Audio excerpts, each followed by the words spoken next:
Oi, turma, tudo bem? Hoje nós vamos continuar falando sobre o sistema nervoso. A aula de hoje nós vamos ver sinapses do sistema nervoso e também vamos falar dos neurotransmissores.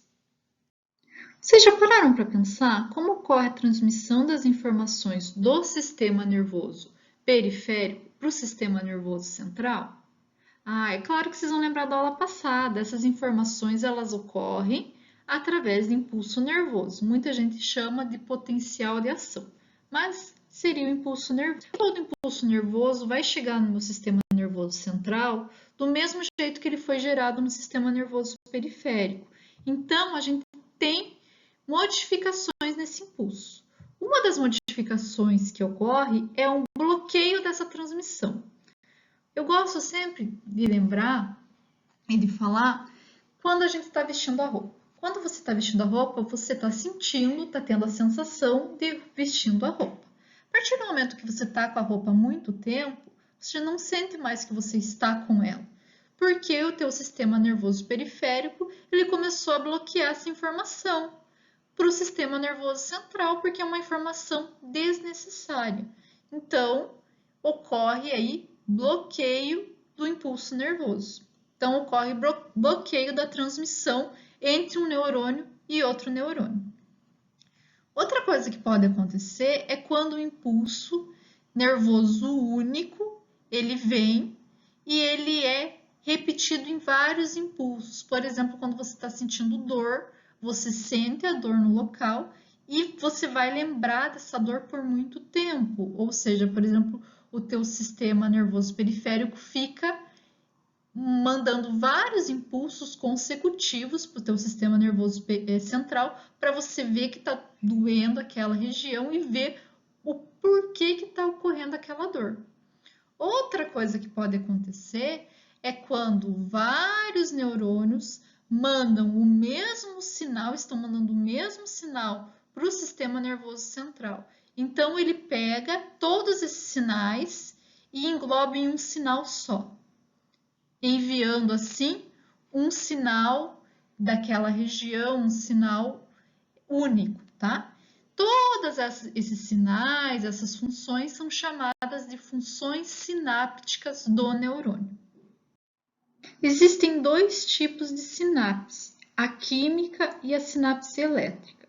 A mais comum, a mais frequente no nosso organismo é a sinapse química.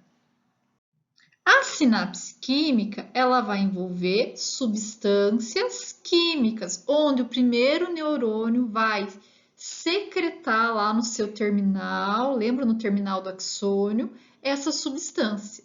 A substância química é conhecida como neurotransmissor. Os neurotransmissores, eles vão atuar em proteína receptora, presente aí na membrana do neurônio subsequente. E vai promover, então, a excitação, inibição ou pode aí modificar a sensibilidade do próximo neurônio. Nessa imagem, nós temos a sinapse química. Mais para frente eu vou explicar detalhadamente como ela acontece. Agora eu só quero mostrar a diferença da química para a elétrica para vocês por enquanto. Então, a sinapse química, como eu falei para vocês, ela envolve aí neurotransmissores.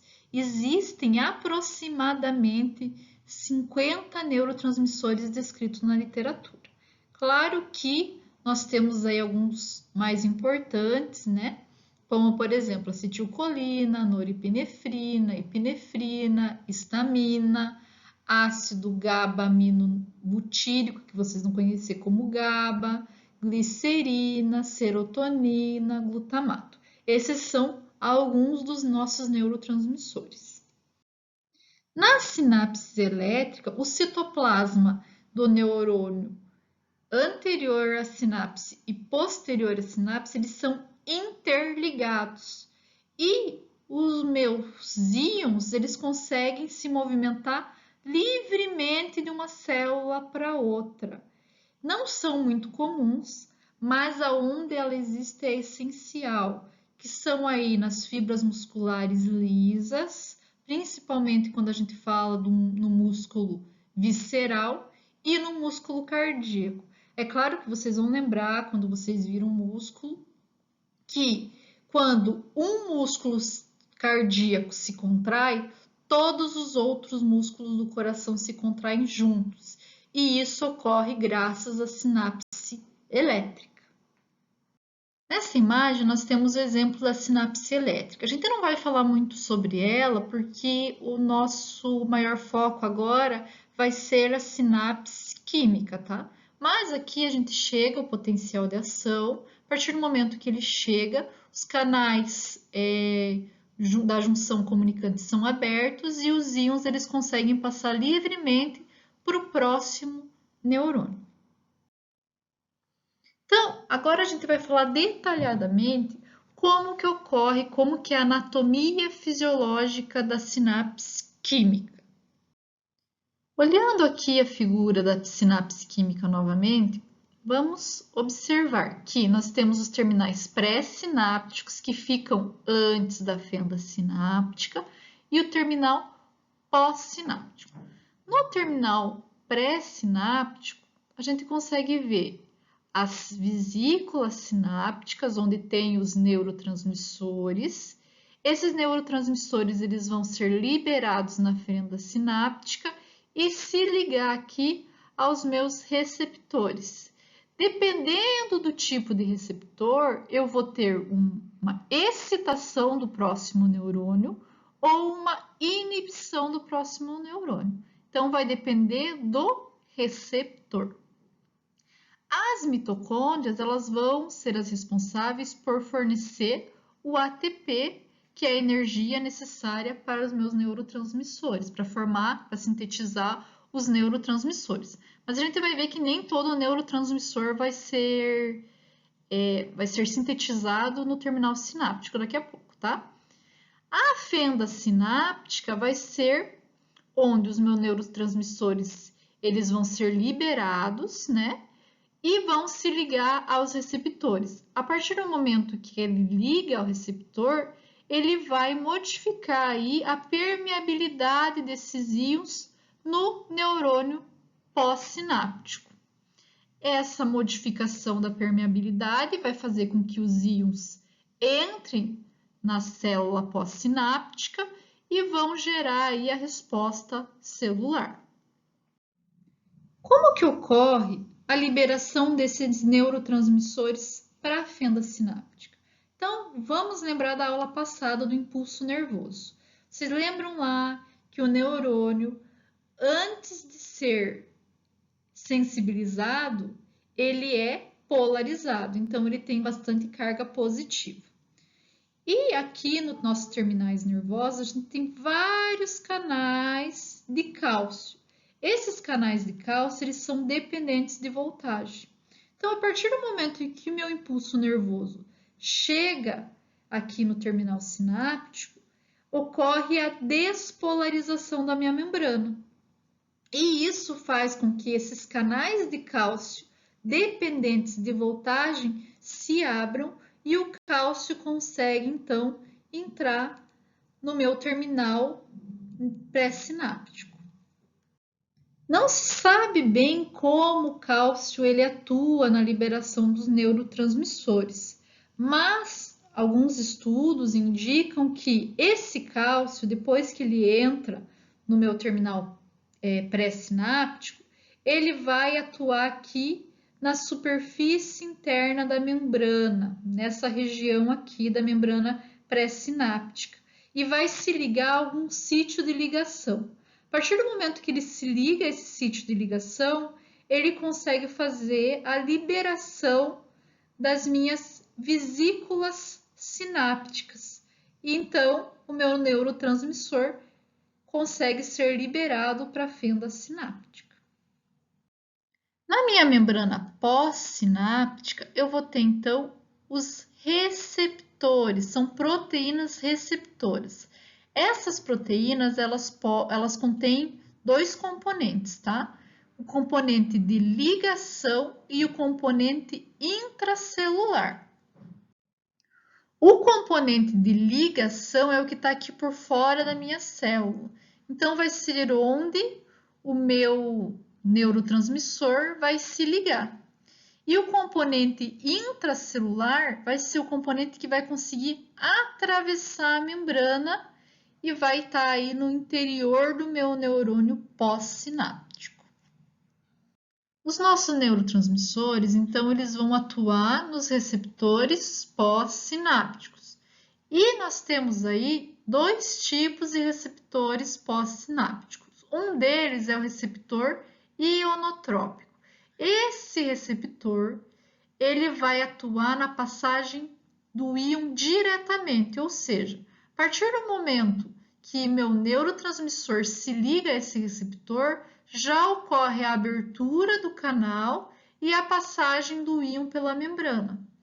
Já nos receptores metabotrópicos, esses receptores eles atuam como segundo mensageiro, ou seja, a partir do momento que meu neurotransmissor se liga a esse receptor, ele vai fazer com que ocorra uma reação dentro da célula e a partir dessa reação dentro do neurônio pós-sináptico é que vai ter a abertura do canal. A gente já vai ver um pouquinho sobre cada um deles, tá? Como eu falei, os receptores ionotrópicos eles vão atuar diretamente sobre o canal iônico. Então, antes da ligação do receptor com o neurotransmissor, esse canal vai estar fechado. A partir do momento que ocorre a ligação do neurotransmissor com o meu receptor, ocorre a abertura do canal e então o meu íon consegue passar por esse canal. Esses receptores eles podem ter tanto caráter catiônico quanto caráter aniônico. Nos receptores catiônicos, dentro do canal, eu vou ter o revestimento aí de cargas negativas. Então, só vai conseguir entrar dentro do meu canal carga positiva, ou seja, íons positivos, que ele não vai repelir, né? Se a gente tivesse íons de carga negativa, ele seria repelido aqui pela carga negativa do canal. A partir do momento, então, que esse íon entra no canal, ele é positivo, ele vai fazer uma transmissão excitatória, ou seja, ele vai excitar o meu próximo neurônio. Esses íons, eles podem ser sódio, potássio, cálcio, que são íons de carga positiva. Aqui o exemplo que eu tenho para vocês é a acetilcolina. A acetilcolina é um neurotransmissor muito comum no neurônio motor. A partir do momento que ela se liga ao meu receptor, ela faz com que ocorra a abertura do canal de sódio e o sódio consegue entrar aí para dentro do meu neurônio e ele vai ter um caráter excitatório do meu neurônio motor. Já nos canais aniônicos, a gente vai ter abertura de canal para íon negativo. Mas como que funciona? Aqui nós não temos carga positiva dentro desse canal. Aqui a passagem vai ser pelo diâmetro do meu íon. O cloro, ele tem uma facilidade de passar nesses canais, principalmente porque ele é menor que o sódio. O sódio geralmente ele está hidratado, o potássio ele pode estar hidratado. E o cloro não está hidratado, não está ligado a nenhuma água. Então ele consegue entrar mais facilmente nesses tipos de canais. Ocorre então uma hiperpolarização do próximo neurônio. Então, ele vai ter um efeito, uma transmissão inibitória, ou seja, ele vai inibir o outro neurônio, porque ele vai entrar com carga negativa para dentro desse neurônio. O meu neurônio em repouso, ele vai ter uma carga no corpo do neurônio, gente, de menos 65. Quando ocorre a entrada de sódio, por exemplo, ocorre uma excitação desse neurônio. Então, vai ter uma carga um pouco mais positiva dentro. A partir do momento que tem excitação, então vai ter o impulso nervoso. Quando entra cloro, ele vai ficar com uma carga mais negativa ainda. Ou quando sai o potássio, ele também vai ficar com uma carga negativa. E vai ocorrer a inibição do neurônio, então não vai ter o impulso nervoso. Quando a gente fala de receptores ionotrópicos, eles são receptores que têm uma ação rápida, ou seja, a partir do momento que o meu neurotransmissor se liga a esses receptores, imediatamente ele abre o canal e imediatamente ele desliga do neurotransmissor e fecha o canal. Então, é uma ação super rápida dentro do neurônio. Já quando a gente fala de sistema de segundo mensageiro, o efeito é prolongado e é utilizado pelo nosso organismo no sistema de memória, tá? Um exemplo que eu trouxe aqui para vocês é a proteína G.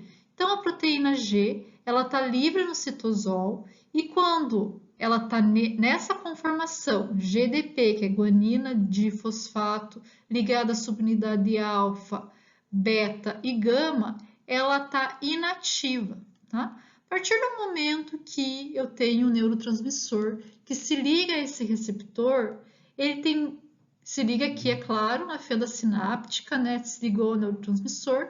Dentro da minha célula ocorre uma modificação conformacional desse receptor e a proteína G consegue se ligar a esse meu receptor.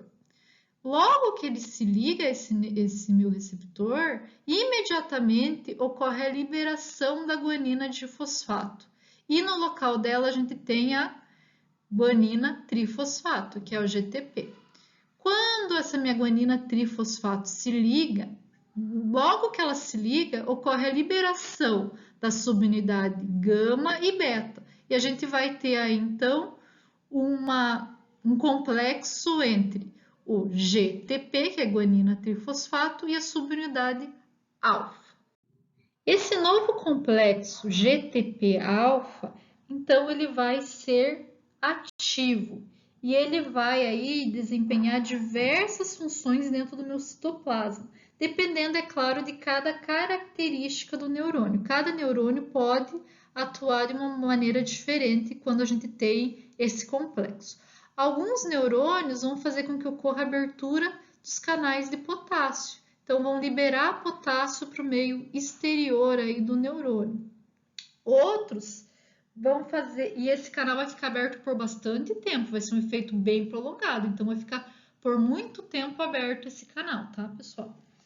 Outra coisa que pode acontecer é a ativação de enzimas, ativação, por exemplo, do monofosfato de adenosina cíclico ou também a ativação do monofosfato de guanina cíclico, tá? Então, isso aqui pode ocorrer, a ativação desses dois monofosfatos, e isso aqui pode melhorar, pode ativar aí a nossa maquinaria metabólica, ou seja, metabolismo de glicogênio, de gordura vai ser ativado. Então, isso aqui pode acontecer. Alguns medicamentos agem justamente para fazer isso. Por exemplo, a cafeína, né? Que vai estimular o nosso sistema nervoso central, tá? Outra coisa que pode acontecer é a ativação de outras enzimas intracelulares. E isso também vai desempenhar e induzir várias funções na nossa célula. E também pode acontecer a ativação da transcrição genética, formando novas proteínas no neurônio, modificando o meu metabolismo. Também está envolvida aqui na memória a longo prazo, tá? De longa duração. E como que ocorre a inativação dessa minha novo complexo, né? Essa inativação vai acontecer por causa da hidrólise. Então, vai ocorrer uma hidrólise e o meu GTP vai voltar a ser GDP e daí vai ter a ligação aí de novo da subunidade beta e da subunidade gama, tá? Então, esse sistema de segundo mensageiro é muito importante para nosso sistema nervoso, principalmente quando a gente fala de memória. Agora que vocês já entenderam como funcionam os receptores, a gente vai falar dos transmissores sinápticos. Os transmissores sinápticos, eles são divididos em duas categorias. Os neurotransmissores de moléculas pequenas, que vão ser os que têm ação rápida, tá? Então, são respostas agudas, geralmente envolvidos lá com os canais ionotrópicos, e vão ser aí neurônios envolvidos em sinais sensoriais, sinais motores, tá? Já os neurotransmissores neuropeptídicos, eles vão ter um tamanho maior comparado com os neurotransmissores de ação rápida e vão ter um efeito mais prolongado, então vão ter ações prolongadas aí no meu neurônio. Os neurotransmissores de ação rápida, que são compostos por moléculas pequenas, eles são sintetizados diretamente no citosol do meu terminal pré-sináptico, tá? Geralmente, esses neurotransmissores vão estar mais ligados lá aos receptores ionotrópicos, por isso eles vão ter uma ação rápida, como eu falei para vocês anteriormente. Existem diferentes classes, tá? Nós temos, por exemplo, a acetilcolina, que vocês já devem ter ouvido falar, ela está ligada ao neurônio motor. Nós temos a serotonina, que é muito conhecido, e ela está diretamente ligada ao humor e também ao sono. Então, quando a gente tem a liberação da serotonina no sistema nervoso, ela vai estimular o sono. E também, né, além de outros aqui, eu queria citar bastante para vocês o óxido nítrico, porque o óxido nítrico ele não é armazenado em vesículas e é sintetizado instantaneamente, ou seja, a partir do momento que eu tenho um estímulo desse neurônio, ele sintetiza o óxido nítrico e ele se difunde, né? Como ele não é armazenado em vesícula, ele é sintetizado e já vai sendo retirado do meu neurônio pré-sináptico e liberado aí na minha fenda sináptica. A partir do momento que ele é liberado nessa fenda sináptica, ele já vai se difundindo para o outro neurônio pós-sináptico e ele vai modificar aí as funções metabólicas desse neurônio, vai excitar esse neurônio por alguns segundos, minutos ou até por mais tempo. Então, a gente tem diversos tipos de neurotransmissores. Cada região do meu sistema nervoso vai ter um tipo de neurotransmissor diferente. Isso que eu gostaria que vocês lembrassem, tá?